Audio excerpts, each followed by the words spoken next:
خطبہ نمبر 102 آپ علیہ السلام کے خطبے کا ایک حصہ جس میں قیامت اور اس میں لوگوں کے حالات کا ذکر کیا گیا ہے۔ بسم اللہ الرحمن الرحیم۔ قیامت کا دن۔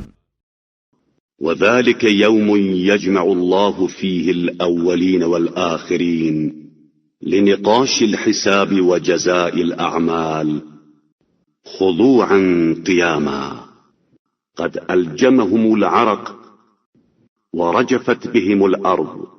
وہ دن وہ ہوگا جب پروردگار اولین و آخرین کو دقیق ترین حساب اور اعمال کی جزا کے لیے اس طرح جمع کرے گا کہ سب خضوع و خشوع کے عالم میں کھڑے ہوں گے، پسینہ ان کے دہن تک پہنچا ہوگا اور زمین لرز رہی ہوگی۔ لوگوں پر گزرنے والے حالات کا بیان۔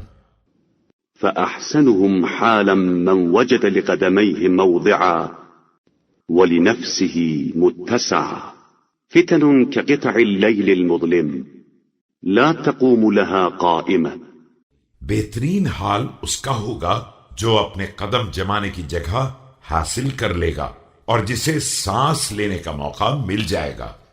ایسے فتنے جیسے اندھیری رات کے ٹکڑے جس کے سامنے نہ گھوڑے کھڑے ہو سکیں گے۔ ولا ترد لها راية تأتيكم مزمومة مرحولة يحفزها قائدها ويجهدها راكبها أهلها قوم شديد كلبهم قلیل سلبهم۔ اور نہ ان کے پرچموں کو پلٹایا جا سکے گا۔ یہ فتنے لگام و سامان کی پوری تیاری کے ساتھ آئیں گے کہ ان کا قائد انہیں ہکا رہا ہوگا اور ان کا سوار انہیں تھکا رہا ہوگا۔